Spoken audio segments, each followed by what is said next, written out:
همنا حتى نقود نحن الورى والناس أجناد.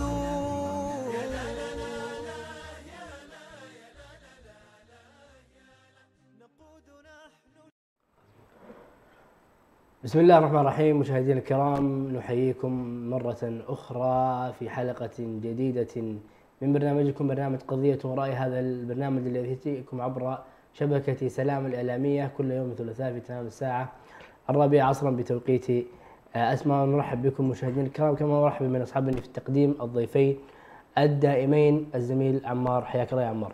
الله يحييك ويسلمك، أهلا وسهلا. نحيي الأخ عبد الرحمن مقدم البرنامج، ومعنا الأخ أنس. الله يحييكم، ونحيي الأخوة المتابعين والمشاهدين الكرام. الله يحييك أخوي عمار، ونرحب بالضيف الثاني أنس بيان. أهلا وسهلا بك عبد الرحمن، وأهلا وسهلا بكم مشاهدينا الكرام في حلقة جديدة. نسأل الله عز وجل أن يجعلها حلقة مباركة بإذن الله. هذه الحلقة أعزائي المشاهدين بعنوان البطالة أزمة وطن أم مشكلة جيل. البطالة، أو حتى يعني نتطرق مباشرة إلى محاور هذه الحلقة. أنا كنت أريد أن أعرف بالبطالة، لكن دعني أعرف ما هي البطالة من وجهة نظركم، ولعلي أبدأ بأنس بيان. ما هي البطالة؟ عندما نقول بطالة حتى ننطلق من مفهوم البطالة إلى تحليل أسباب مشكلة البطالة. طيب، بسم الله الرحمن الرحيم. الحمد لله رب العالمين، ولا عدوان إلا على الظالمين. خليني مثلا عبد الرحمن أنا أعرف لك موضوع البطالة بشكل مبسط، ويعني بمفهومي أنا الشخصي. أول ما نسمع كلمة بطالة، أول شيء يخطر في بالنا إيش؟ أنها غياب الوظائف. يعني الآن أنت يوم تسمع عن كلمة البطالة تعتقد أول شيء أو أول ما يدور في بالك بأنه الغياب التام عن الوظائف، ولكن في الحقيقة الموضوع أعمق بكثير. البطالة يا عبد الرحمن اليوم ما هي مشكلة أرقام فقط، بمعنى أنه اليوم أنت يوم تتكلم عن البطالة مشكلتك ما هي برقمية. يعني أنت ما تشوف الإحصائية تقول مثلا معدل البطالة وصل إلى كذا وكذا وكذا وكذا. مشكلة البطالة اليوم هي حالة يعيشها الشاب. احنا خلينا نتكلم عبد الرحمن بأن نحن يعني جيل واعي، جيل إمكانياته كبيرة جدا بسبب يعني أنت شايف كيف أنه التقدم العلمي الكبير جدا في هذا الزمن، والطموح والوعي والأفكار جدا عالية. فأحيانا نضيع بين الرغبة وبين إيش؟ وبين تحقيق شيء كبير. بمعنى أنه الشباب الآن مشكلتهم في البطالة إيش؟ أنه هو ما هو بعارف يبدأ كيف. الآن تلقاه مثلا هو إنسان ما شاء الله عليه متعلم إلى آخره، ولكن وقف في فترة. خلينا نتكلم مثلا في ما بعد الجامعة. تلقى المشكلة ما هي بأنه ما في عمل، المشكلة أنه هو ما عرف كيف يبدأ وكيف يدخل سوق العمل. فأنت تربط البطالة يعني العاطلين عن العمل وليس بسلك العمل نفسه. نعم. أنا في وجهة نظري أشوف بأن البطالة أصبحت يعني الآن ما هي برقمية فقط، إنما أيضا في مشكلة تواجهنا نحن كهذا الجيل هذا، وهو إيش؟ أنه إنسان الجيل هذا ممتلئ جدا ترى بالإمكانيات. تجد كل إنسان في داخله إمكانية، متعلم، عنده صنعة مثلا في يده، أو عنده صنعة إلى الآن ما اكتشفها في نفسه. فعدم اكتشاف هذا الشيء، وعدم يعني السعي وراء أنه يكتشف ما هي المواهب اللي عنده، ولدت عنده إيش؟ أنه يدخل في دوامة البطالة. جميل. نعم. طيب عمار، لو نأخذ تعريف البطالة من منظور آخر، ألا هو منظور الوطن. هل ممكن أن نسمي البطالة أنها أزمة وطن متجردة تماما عن تعطل الشباب أو عن طموح الشباب المنخفض؟ أولا بسم الله والصلاة والسلام على رسول الله. اللهم صل على بالنسبة للوطن، الوطن يعتبر جزء من هذه المشكلة. دائما في أوطان تحدد مسار عمل واحد، أو يكون عندها مثلا مجال زراعي فقط، فأغلب الشباب ما بيستفيد من هذا المجال، يكون المشكلة الرئيسية من نفس الوطن. جميل. فهذا يسبب خلل كبير زي ما قلنا في دائرة العمل والبطالة. الوطن هو أكبر داعم للشباب في هذا الزمن. كل ما توفرت إمكانيات كبيرة للشباب، كل ما وجد الشباب فرص أكبر للعمل.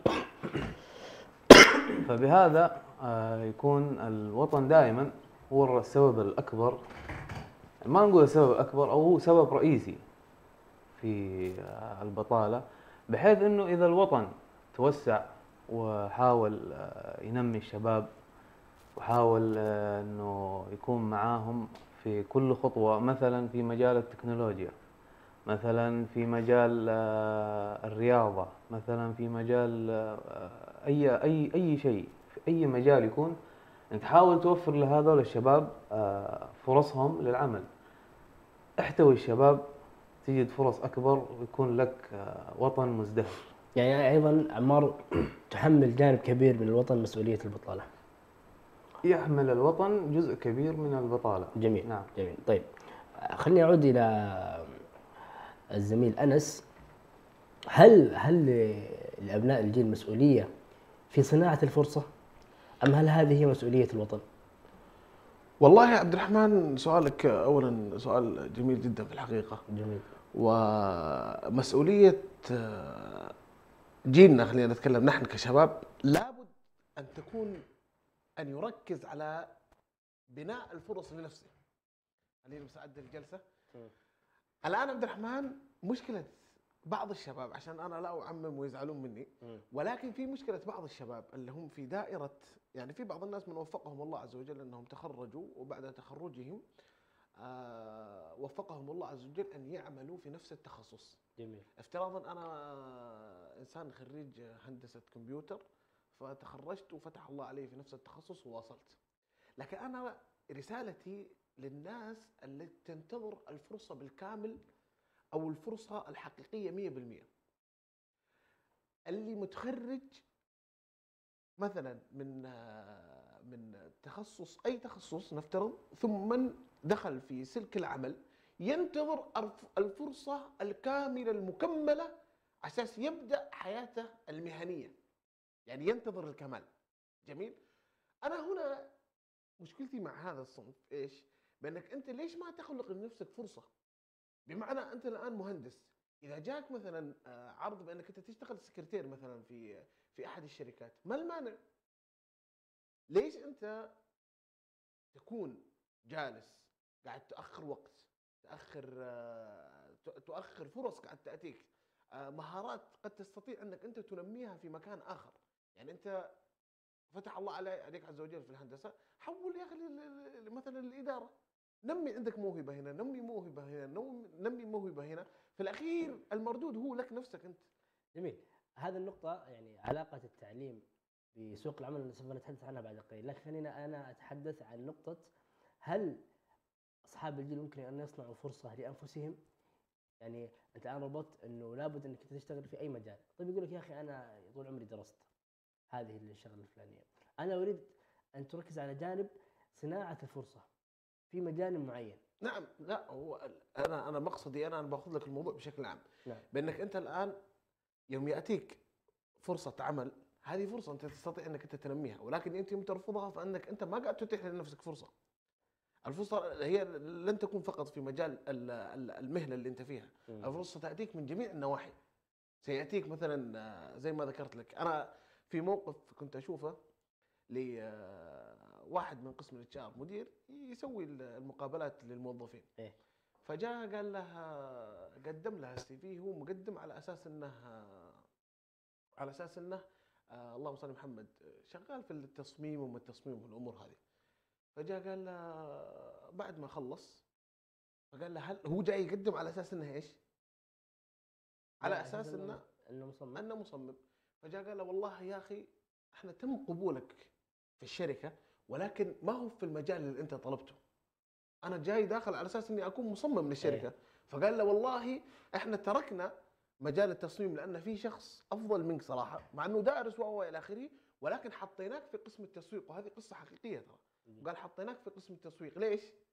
لان راينا معك في الحديث بان عندك اسلوب تسويقي جيد، فهذه مهاره هو الانسان هذا ما كان يعرفها. إيه. فجاء الفرصه واشتغل ونمى نفسه في قسم التسويق رغم انه ايش؟ مصمم. فهذه فرصه نماها لنفسه. انا عندي مشكله مع الناس اللي تاتيهم هذه الفرص ويرفض.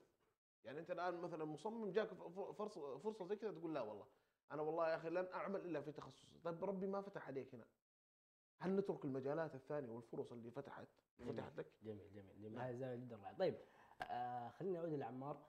لو نظرنا الى علاقه التعليم بسوق العمل، هل هناك فجوه بينهما؟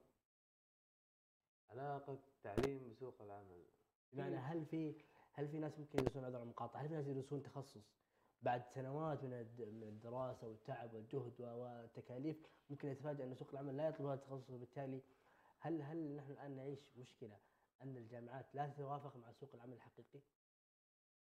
في كثير صح، وهذا الشيء موجود بكثرة. وفي مشكلة كمان عند الشباب، في ناس دائما تدرس تخصصات بناء على انه مثلا هذا التخصص موجود عند القطاع الحكومي.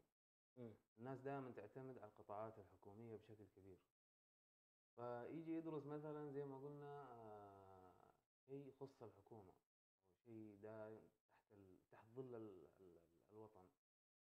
فبيجي بعض الأحيان لما يسوي ذا الشيء ويدرس هذا الشيء بيوصل لشيء العمل اللي يبغاه، يحصل إنه في قدامه 50 واحد قاعد ينتظر. في ناس كثيرين في هذا الخط في هذا المجال قاعد منتظرين الدعم من الحكومة. فدائما نقول نحن الاعتماد دائما يكون اعتماد على نفسك. ادرس شيء زي ما قال اخوي انس، ادرس شيء ينفعك انت اولا، ثم انفع الناس وانفع الوطن. بينما قد تجد في مكان اخر او في مجال اخر يوجد طلب عالي للوظائف، ولكن الناس مركزه مثلا على وظيفه معينه. يا اخي الله جل ما حط الرزق في هذه المنطقه، ممكن وضعها في منطقه اخرى، وبالتالي يعني وكاني يعني فهمت كلامك انك عندما تركز على نقطه معينه انت تفوت فرص اخرى. انت دائما لما تدخل مجال عمل او مجال دراسه لا تدخل من باب واحد زي ما يقولون، زي ما وصى سيدنا يعقوب لعياله، لا تدخلوا من باب واحد، تدخلوا ابواب متفرقه. يعني هذا حتى في القران ذاكر لنا هذا الشيء. انت الان لما تدخل مجال عمل حاول زي ما قال اخوي انس، ادخل هنا، شوف هنا، شوف انت ايش عندك مهاره. لعل وعسى انت مثلا جيد في الالقاء، لعل وعسى انت جيد زي ما قال قصه الاخ هذا جيد في التسويق لكنه دارس تصميم. دائما حاول انك تطرق اكثر من باب بحيث انك تجد ان شاء الله اوسع من المجال اللي انت تبغاه باذن الله. جميل جدا. انس بيان، انا اقتنعت بكلامك. الان انا في مرحله تقويه مهاراتي والتعلم، خلينا نسميه التعلم الذاتي. كيف اقوي مهاراتي؟ كيف اجعل من نفسي متلائما مع سوق العمل؟ طيب قوة المهارة عبد الرحمن والتعلم الذاتي أمر جدا مهم. ليش؟ احنا الآن في عصر مليء يعني احنا عصر الانترنت دخل بشكل كبير جدا إلى كل بيت، إلى كل إنسان، إلى كل شاب، إلى كل صغير وكبير. فمجال التعلم الآن مجال مفتوح جدا. أنا ما يحتاج الآن من أجل أني أنا أطور عندي مهارة أو أقوي نفسي أذهب إلى أكاديمية، أذهب أسافر إلى بلد معين من أجل أن أتعلم لغة معينة، أسوي كذا وكذا. قوة التعلم الآن في التعليم الذاتي. الإنترنت الآن صار موجود فيه كل شيء. أنت الآن إذا استطعت مثلا أنك تبغى تتعلم اللغة التركية، اللغة الإنجليزية، اللغة الإسبانية، اللغة الفرنسية، إذا كان عندك دافع داخلي تريد أن تتعلم هذا الشيء، فالأدوات أمامك موجودة. الأدوات في الإنترنت الآن يوفر لك كل شيء، يوفر لك يوفر لك اللهم صل على محمد دورات عبر الإنترنت بالتخصصات اللي تناسبك، ودورات حول تعلم اللغات، ودورات تصميم، ودورات تسويق ومبيعات وإلى آخره. طيب يا أخي معلش عذرا عن المقاطعة، هنا في نقطة مهمة، هذا كلام نسمعه كثيرا، وخلينا ننتقل من الكلام التنظيري إلى الكلام العملي. جميل.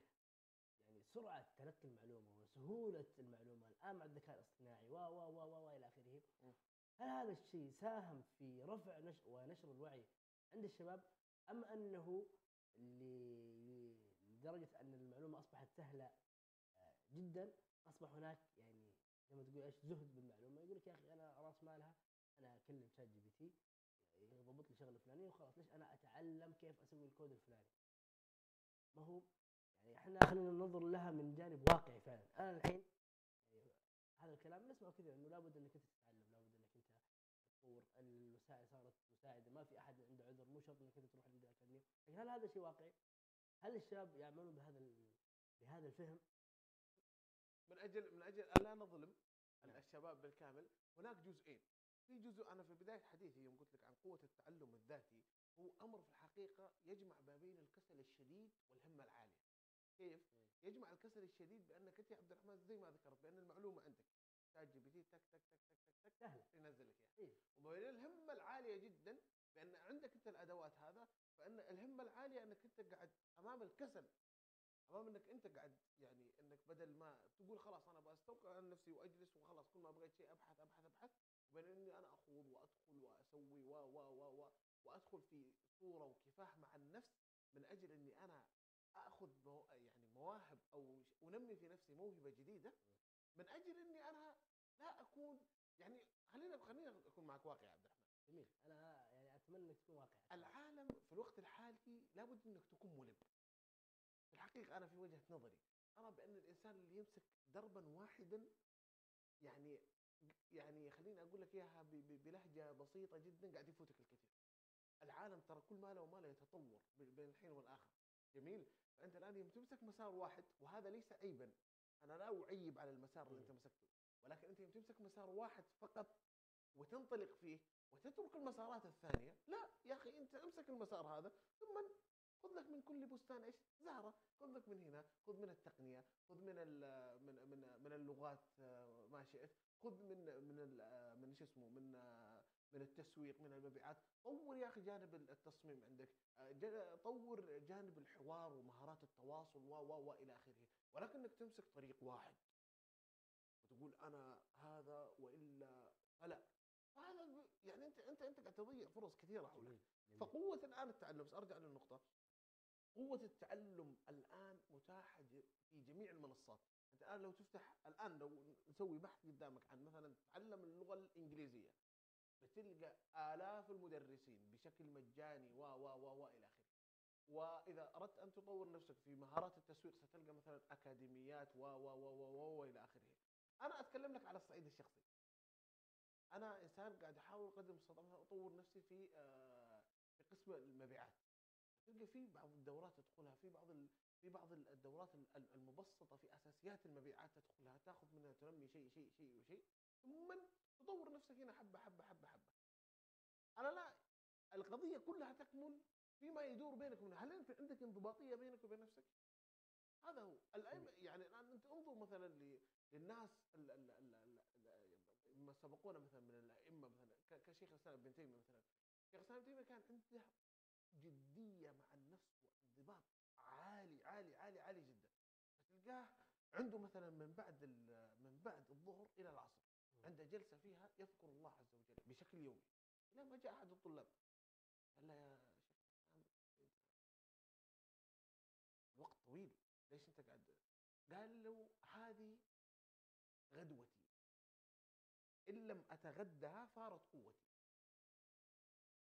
شوف الانضباط اللي عند شيخ الاسلام ابن تيميه، وهذا يعني مثل كبير نحن يعني نتمثل به. عنده هذه الانضباط بانه الفتره هذه، انا صراحه غير متاكد بان انها من الظهر للعصر او من بعد الفجر الى الضحى. المهم هذه الفتره، بس انها فتره طويله جدا فيها انضباط بشكل دائم، بانه هذا الانسان يذكر الله فقط، يجلس يذكر الله. جميل. هذا الانضباط هو الذي نمى شيخ الاسلام ابن تيميه الى ان وصل ما وصل به الان، يدفن والعلم الموجود عنده منتشر في انحاء العالم. سبب من الاسباب توفيق الله عز وجل هو الانضباط والدافع الداخلي في التعلم.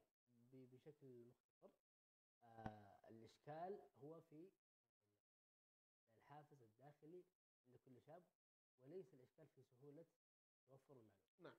جميل جدا. وانا في هذا اذكر يعني تعقيبا على كلامك، اذكر مقوله لاحد الكريم يقول تعلم شيئا من كل شيء وتعلم كل شيء من شيء. أنت لما تأخذ هذه العبارة، هي عبارة يعني قد تكون عبارة فلسفية نوعا ما، ولكن أنت لما تتعمق فيها تكتشف إنه هي نفسها لما يقول لك تخصص في مجال، ولا مانع من أن تقطف من كل بستان زهرة، ولكن تخصص في مجال. التخصصية ليست ليست ليست عيب، ولكن العيب أنك أنت لا تتعلم من كل شيء، لأنك قطعا خصوصا في هذا العصر سوف تحتاج إلى هذا الشيء من كل شيء. طيب خلينا نرجع للزميل. أنا مركز معاك على جانب القطاع العام والوطن، حتى يعني ناخذ القضية من جانبين. الاعتماد المفرط في القطاع العام، هل هذه أزمة واقعية موجودة فعلا؟ يقول لك يا أخي أنا والله في النهاية في دولة هي مسؤولة عني. بعض الناس يقول لك يا أخي حتى إحنا يعني خلينا نتكلم بشكل واقعي، الشاب الإريتري قد يكون كثير من الشباب الإريتري مهجر خارج البلاد، ولكن هو مواطن في دولة أخرى، لاجئ في دولة أخرى، بالتالي تلقاه يعتمد على المساعدات الحكومية أو على التسهيلات الحكومية. فالاعتماد المفرط على القطاع العام، هل هو شيء إيجابي؟ هل هو شيء سلبي؟ كيف طريقة التعامل؟ اولا الاعتماد على شخص تنمية نفسه او تطوير نفسك بشكل دائم او مفرط، هذا شيء سلبي لنفسك. اولا انت كل ما تعتمد دائما على القطاع زي ما قلنا الحكومي، فزي ما قلت في عندك أمة لا إله إلا الله في القطاع تشاركك تنافسك، بحيث إنه في ناس أحسن. أما بالنسبة زي ما قلت للشباب اللي بنتكلم بصفة خاصة، الشباب الإريتري، نحن نعرف كيف وضعنا صعب، شعب هاجر كثير. تلاقي هذا الإنسان أصلا هاجر من مكان بعيد آخر الدنيا، والله هو الوحيد اللي يعلم اللي صادفه في الطريق كيف وصل. ما حد يعرف. يوصل لهذا البلد يعتمد على الحكومة. أنت ليش تعتمد كامل الاعتماد على الحكومة؟ لو كان كل اعتمادك بتصبه على الحكومة، كان من الأساس أنت لا جازفت، سواء كان بحر بر، دفعت مبالغ طائلة، وكلنا نعرف قديش هي مكلفة الهجرة. نعم. توصل هناك في النهاية ترمي نفسك، أنت ضيعت الخط والتعب اللي شقيت فيه، هذا تعب كمان. يعني هو يعتبر شيء سلبي. سلبي وبشكل كبير جدا.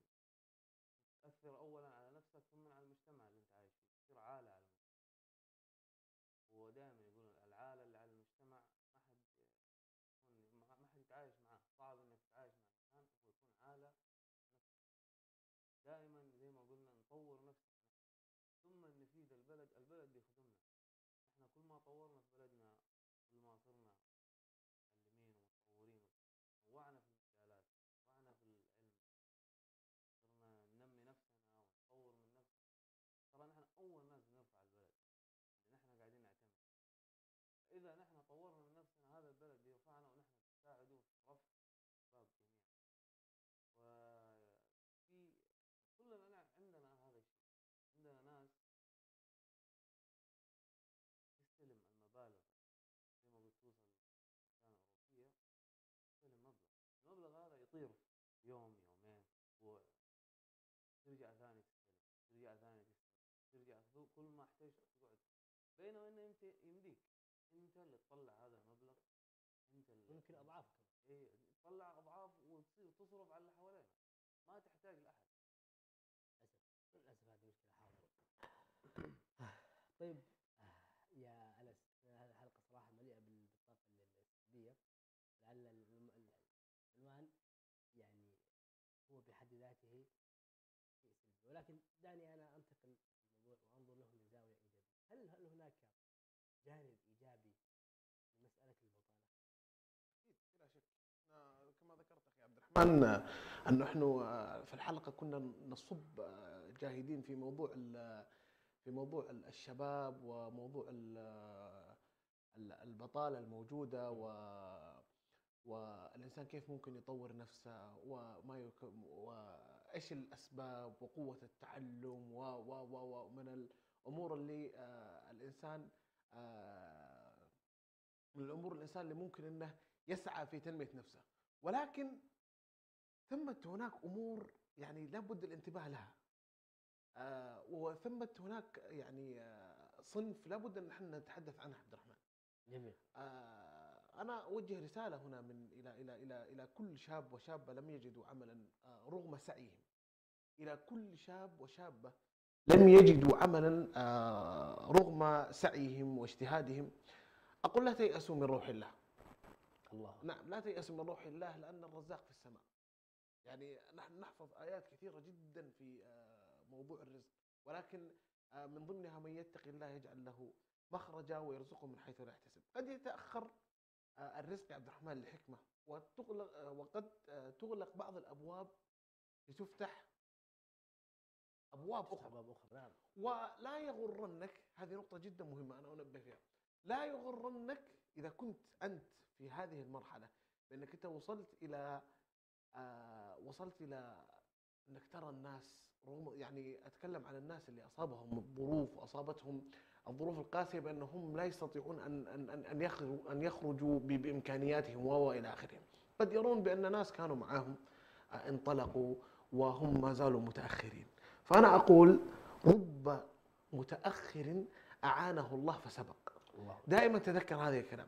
أنت في الفترة اللي أنت كنت جالس فيها رغم أنك أنت كنت تسعى إلى آخره، ولكن الظروف كانت تأتيك من كل جانب، الله عز وجل يرى كل شيء. فأنا أقول استغل هذه الفرصة بتطوير ذاتك والتعلم وإلى آخره، إلى أن يفتح لك باب، وبإذن الله عز وجل سيفتح الله لك باب كبير جدا. وفي هذا عبد الرحمن الإنسان لابد أنه لا يغتر بالظاهر. في السوشيال ميديا الآن ترى الناس مهتمة بالمظاهر، وفي ناس تتقن فن المظاهر الخارجية. فالإنسان عندما يتابع ويكثر من رؤية الإخوان الإعلاميين والسوشيال ميديا، غالبا الإنسان ترى لا يريك إلا جانبه الجميل. ترى ما في إنسان يصور لك يقول لك والله يا أخي أنا فشلت اليوم في الشيء المعين. الجميع يصور لك نجاحاته. فرسالة لأولئك الذين يتابعون رغم أنهم أصحاب إمكانيات وإلى آخره، ولكن الظروف حدتهم إلى أن يبقون بهذا الشكل. نعم. لا تغتروا بهذه المظاهر، ولا تغتروا بما يدور حول الإعلام لأن الجميع يحاول قدر المستطاع بأن يظهر الجانب الجميل من حياته، لا أحد يظهر لك الجانب السيء. ورب متأخر، وأختم كلامي، ورب متأخر أعانه الله فسبق. اي والله رب متاخر اعانه الله فسبق. الله اكبر. نعم. جميل جدا هذه الرساله الختاميه. عمر، يعني اترك المجال لك، المحاور كثيره، ولكن في رساله مختصره للشباب اعطنا موجزا عن هذه الحلقه. والله في نهايه الحلقه اوصي نفسي اولا، اوصيكم، اوصي كل الشباب ما فيهم نساء ورجالا كلهم ان شاء الله، إنه الشغل أولاً ما هو عيب، والعمل عبادة، وربنا وصانا بالعمل وكسب الرزق بعرق جبيننا، والله ييسر لنا ويسهل لنا. دائماً ندعي الله ونتوكل عليه في كل شيء نحن نخطوه في حياتنا، في كل خطوة نخطوها نتوكل على الله. موضوع البطالة والوطن، الوطن هو الشباب والشباب هم الوطن. فنحن بنا زي ما يقولون فينا الوطن يرتفع، وفينا الوطن يتطور. دائما أقول لكم اعملوا وسيرى الله عملكم ورسوله. فنصيحتي لا أحد يستحي من الشغل، لا أحد يستحي من الاجتهاد. خليك دائما إيجابي، خليك دائما واثق في نفسك، لا تسمع الكلام الناس. وأيضا في وصية ثانية لجميع من هم حوالين الشباب، الأهل، الأخوان، الأصدقاء، لا تحطموا أحلام الشباب، ادعموهم، كونوا سند لهم. يعني لا تحاول أنك تستصغر أي شيء فيه. احتمال هذا الاستصغار البسيط أنه ما خلاص يترك الشيء اللي يحبه. فدائما نقول نكون نحن مع الشباب وربنا معانا. وشكرا جزيلا لكم، الله يعطيكم العافية. الله يعطيك ألف عافية، سعيد جدا وشاكر لكم زميلي الفاضلين أنس بيان وعمار محمد على هذه الكلمات الطيبات التي بإذن الله تعالى سوف ينفع الله بها الإسلام والمسلمين وشعبنا الإريتري المسلم. شكرا جزيلا لكم. الشكر موصول لك عبد الرحمن وموصول لمشاهدينا الكرام على حسن المتابعة، ونسأل الله عز وجل أن نكون وفقنا لما فيه خير للمسلمين. اللهم آمين. أختم حديث هذه الحلقة بحديث النبي صلى الله عليه وسلم أن ربيعة بن كعب عندما سأله مرافقته في الجنة فقال النبي صلى الله عليه وسلم أغير ذلك؟ فقال ربيعة هو ذاك. فأجاب النبي صلى الله عليه وسلم إجابة هي درس وهي محاضرة ومحاضرات تدرس في الجامعات. قال فأعني على نفسك بكثرة السجود. ما قال له ادعو أن الله تعالى يجمعك به في الجنة، قال فأعني على نفسك، دلالة على أن العمل أساس لكسب النتائج. وما قال بالسجود يعني أسجد مرة واحدة، قال بكثرة أسجد، بمعنى أنك أنت تواصل تواصل تواصل إلى أن تلقى الله. الله عندما يعلم صدق نيتك، يعني أنت عبد لله عز وجل، المسبب هو الله وأنت مجرد سبب، أنت تفعل الأسباب. فبالتالي الذي عليك هو العمل والنتيجة بيد الله عز وجل. شكرا جزيلا لكم على حسن المتابعة والإنصات. نلتقيكم بإذن الله في نفس الموعد من الأسبوع القادم إن شاء الله، والسلام عليكم ورحمة الله وبركاته. المجد صرح وللإبداع رواد، وفي الشباب يكون الخير وقاد. للمجد صرح وللإبداع رواد.